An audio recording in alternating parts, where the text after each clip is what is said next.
Welcome back. In this module, we will cover crowd simulation. So our goal is to provide you with a basic understanding of what crowd simulation is and how it can be used to support crowd management and event planning. We will explore the different applications of crowd simulation, from analyzing pedestrian movement to evaluating safety measures and testing event scenarios. We will also discuss what is required to create a crowd simulation, including the data, models, and assumptions that form the foundation of a simulation environment.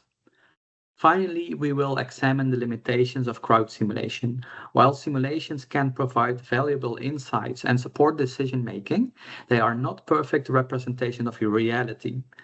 Understanding their strengths and limitations is essential for interpreting results correctly and using them effectively. By the end of this module, you should understand what crowd simulation is, what it can be used for, what it is needed to build a simulation, and the limitations that should be considered when applying simulation results in practice. A common question is, why do we use simulations instead of simply testing scenarios in real life? Well, the main reason is that large-scale exercises are often impractical. Organizing a realistic exercise for thousands of people can be extremely expensive and time-consuming.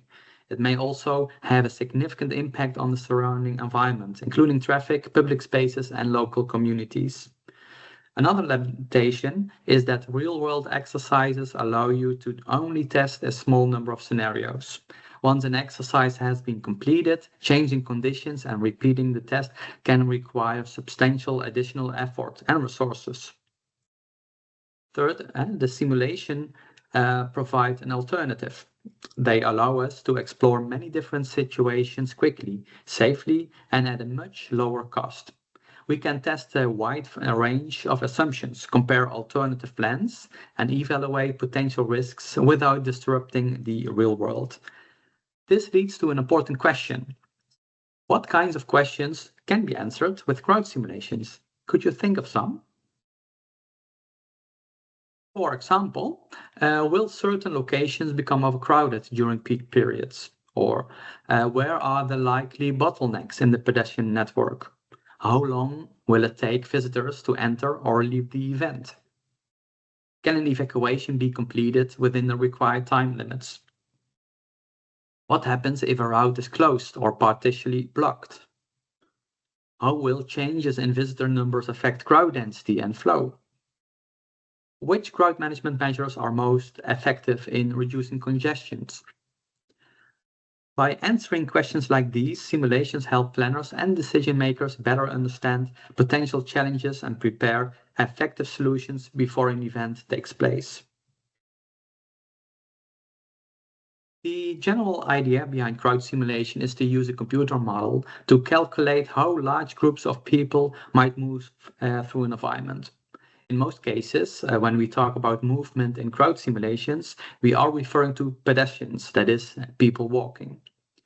By running these simulations, we can gain insights into how crowds may behave under different conditions. We can analyze factors such as pedestrian flows, crowd densities, travel times, and potential bottlenecks.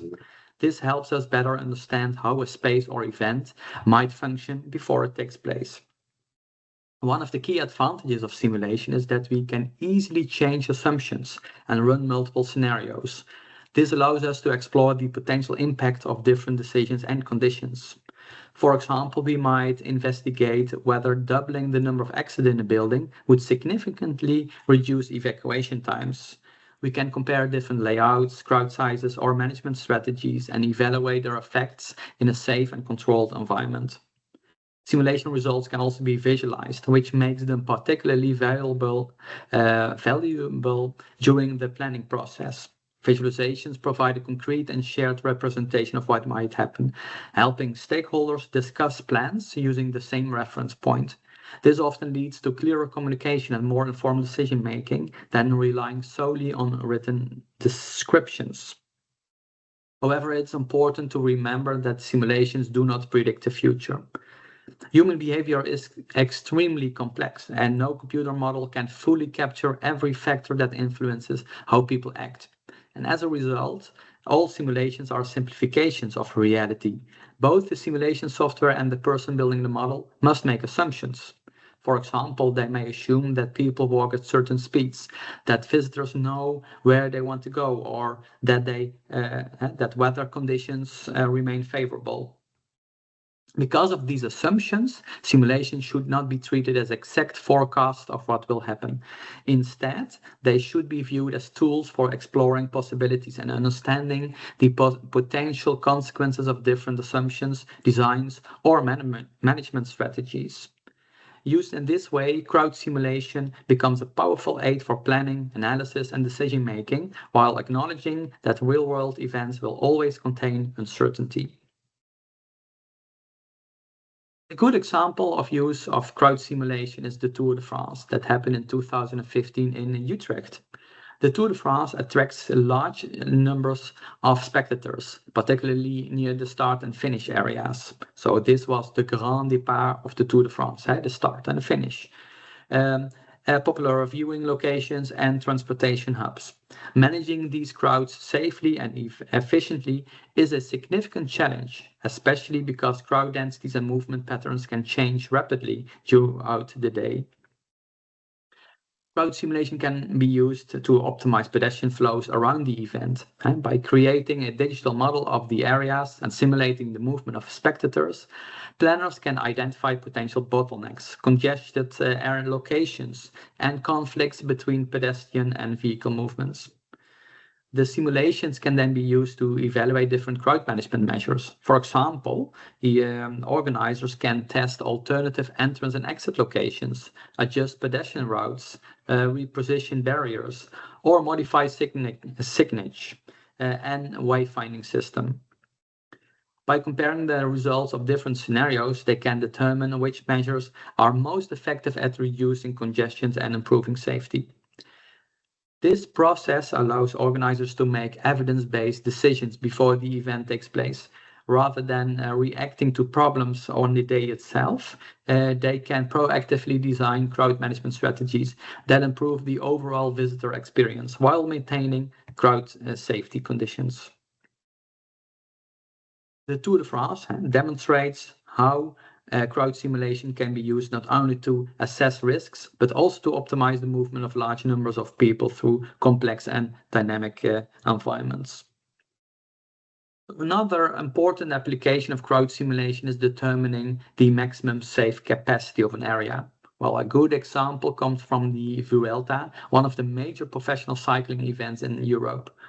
During popular stages, large numbers of spectators gather in relatively limited spaces, making it essential to understand how many people are on an environment can safely accommodate.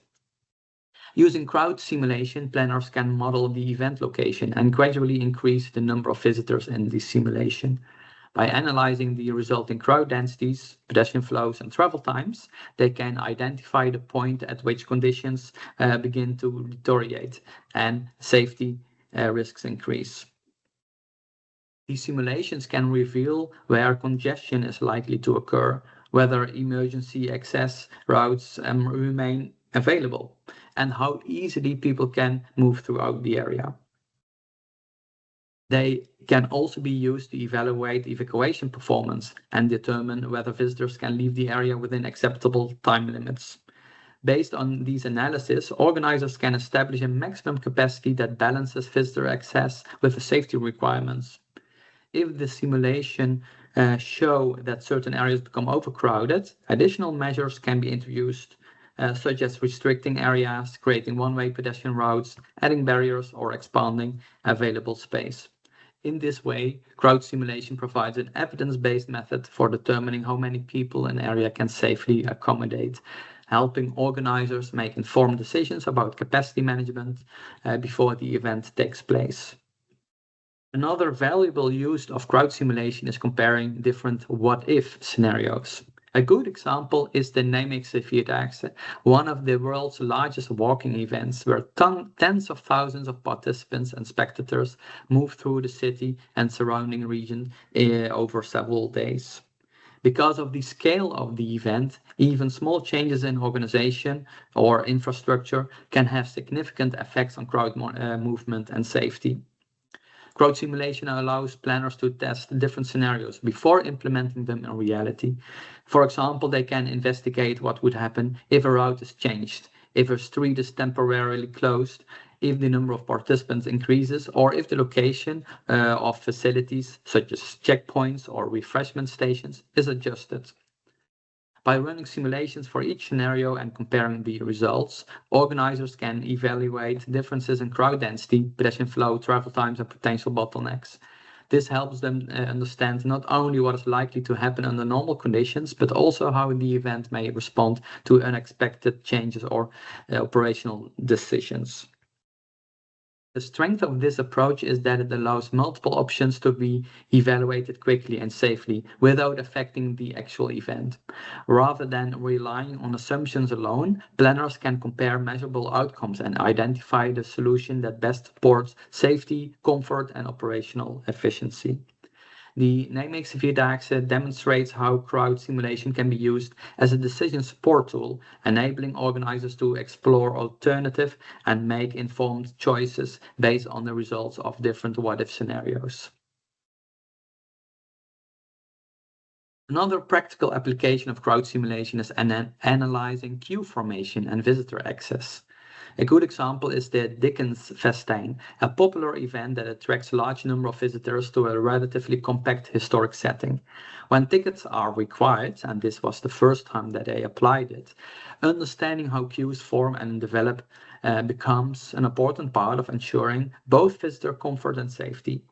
Using crowd simulation, organizers can model the ticket sales and entrance process to predict how visitors are likely to arrive and where queues may develop. The simulation can estimate queue length, waiting times, and crowd densities at different moments throughout the day. Different scenarios can then be tested. For example, organizers can evaluate the impact of adding additional tickets, checkpoints, opening entrances earlier, introducing time-based tickets, or changing the layout of queuing areas. By comparing these scenarios, they can identify measures that reduce waiting times and prevent excessive crowding near entrances. The simulations can also help determine whether queues might interfere with surrounding streets, emergency routes, local businesses, or visitor flows. This particularly is important in historic city centers where available space is often limited. The Dickens Festijn illustrates how crowd simulation can support the planning of ticketed events by providing insights into queue formation and visitor arrival patterns. These insights help organizers design a smoother entrance process, improve the visitor experience, and maintain safe crowd conditions throughout the event.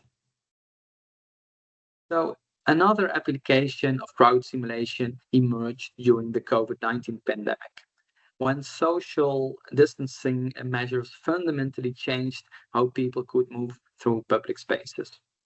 A key question faced by many organizations was how much additional time and space would be required when social distancing rules are introduced. Elections provide a good example, and this was done for the Dutch elections. Under normal circumstances, voters can usually move through polling stations relatively quickly. However, during the pandemic, measures such as maintaining physical distance, limiting the number of people inside the building, one-way walking routes, and additional hygiene procedures all affected the voting process. Crowd simulations were used to study these effects before the election day. By modeling voter arrivals, movement through the polling station, and social distancing requirements, researchers and planners could estimate waiting times, queue length, and the overall capacity of a polling location. The simulations helped answer practical questions such as how many voters can be accommodated safely at the same time? How long will people have to wait? Are additional polling stations required? And what adjustments can be made to reduce queues while maintaining health regulations? By comparing scenarios with and without COVID-19 measures, planners could quantify the impact of social distancing on the effect process and prepare accordingly. This example demonstrated that crowd simulation not only is useful for large events, it can also support public services and everyday operations by helping decision makers understand the consequences of new regulations and plan effective responses to changing circumstances. In the rest of this module, we will take a closer look at how crowd simulations are created and used in practice. We will begin by exploring the input that are required to build a simulation. This includes the types of information that need to be collected, how environments and pedestrians are represented, and how different scenarios can be defined and tested. After that, we will examine the theory behind crowd simulation. We will look into at how crowd simulation models work under the hood and the principles that allow computers to represent and calculate crowd behavior. Next, you will have the opportunity to create your own simulations. This hands-on component will help you apply the concepts covered in the module and gain practical experience with simulation tools and scenario analysis. Finally, we will conclude with a deep dive into the use of large language models within crowd simulation. We will explore how these emerging technologies can be used to support simulation development, scenario creation, analysis, and decision making. By the end of the module, you will have both a conceptual understanding of crowd simulation and practical experience with the tools and techniques used in the field. So please recall the global steps in setting up a simulation from the previous module that goes from defining the targets of a simulation all the way down to providing the report that has been written. Okay, in this part, we will be looking at what goes into a crowd simulation by taking a dive into parameters and scenarios. Since we are trying to simulate how people move through an environment, the first thing we need to know is where they are able to walk. In other words, we need a representation of the physical environment. The real world contains a huge amount of complex information. However, for the basic purpose of crowd simulation, we can simplify much of that complexity. At its core, we only need to know whether a location is walkable or not. When creating a simulation of a real-world space, we therefore reduce the environment to a map of walkable and unwalkable areas, as illustrated in the image on this slide. For events, the environment often changes temporarily. Examples include fences that define the event perimeter, stages where performances take place, and market stalls that provide food and drinks. These temporary structures can significantly influence how people move through the environment, so they should be taken into account. For this reason, it is useful to distinguish between the permanent environment and temporary event-specific additions when building a simulation. Permanent elements such as buildings and trees generally remain unchanged, while temporary objects can be modified as part of the event design. In fact, evaluating different configurations of these temporary elements is often one of the key purposes of a simulation. For example, we may want to determine the most effective placement of fences, barriers, stages, or facilities in order to improve crowd flow, reduce congestion, and enhance overall safety. Once we know that we need a representation of the environment, the next question is where this information comes from. From the permanent outdoor environment, such as streets, squares, parks, and other public spaces, the required information is often already available in governmental data sets. These data sets are widely used by many digital applications and therefore are stored in formats that computers can read directly. As a result, they provide an excellent starting point for building simulation models. In the Netherlands, much of this geographic data is publicly available, making it relatively easy to access and use. Temporary event structures are a different story. Elements such as fences, stages, stands, barriers, and food stalls are usually described in the event floor plans prepared by event organizers. These plans are often submitted as part of the event permit application process. However, event floors plans are primarily designed for communication between people, not for use by computers.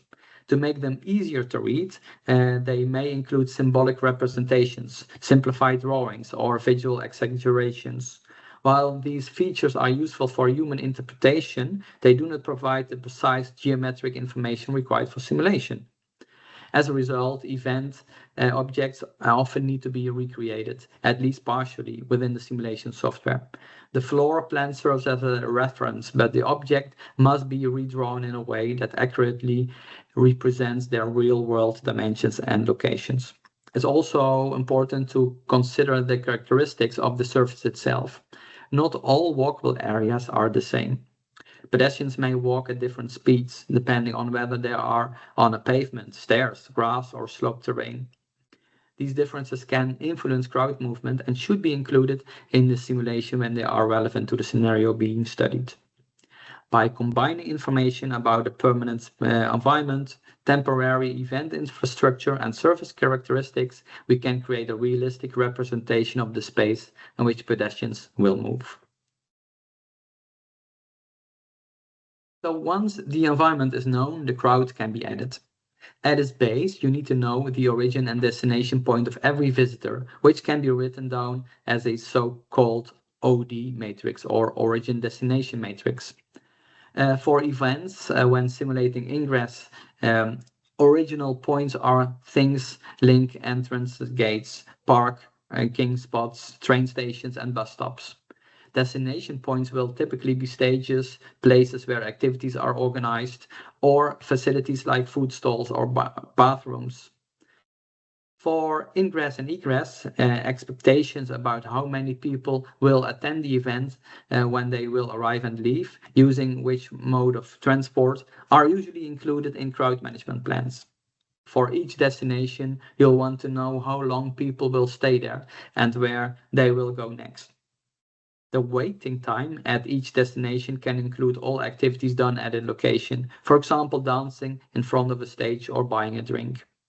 The input usually is received from field experts, such as crowd managers or civil servants who know the event and their audience, or from IoT devices, such as cameras that count the number of pedestrians crossing a virtual line.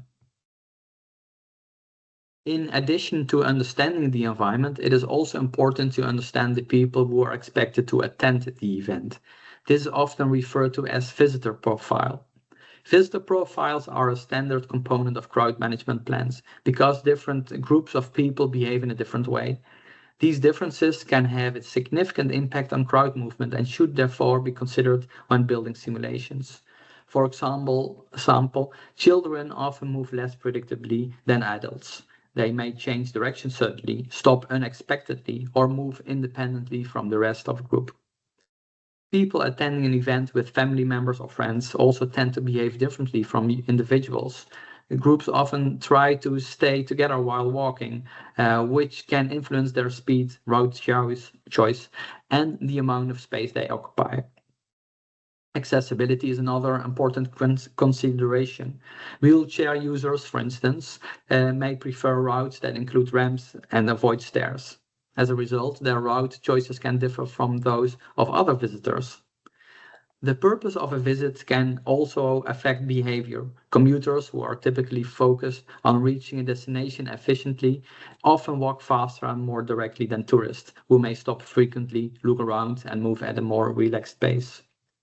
Cultural factors can also play a role. People who are accustomed to crowded environment may feel comfortable moving through dense crowds, while others may prefer to maintain more personal space and avoid crowded areas wherever possible.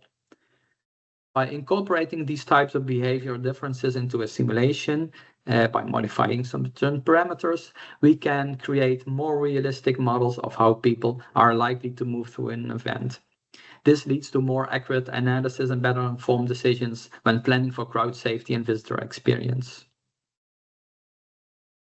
We will finish this section by discussing which scenarios should be simulated.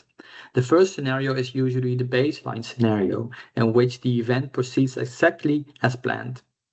This provides a reference point against which all other scenarios can be compared.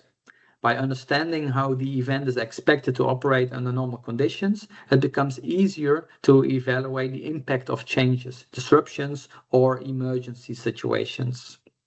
As discussed earlier in this course, evacuation is almost always one of the most important alternative scenarios to consider. Simulating evacuation scenarios allows organizers to assess whether visitors can reach safely within the required time limits and whether emergency procedures are adequate. When simulating an evacuation, it is generally advisable to start with the maximum expected occupancy. In other words, assume that the event is operating at its highest expected or permitted capacity. This ensures that the simulation evaluates conditions under the greatest possible demand. It is also important to remember that evacuations do not begin instantly.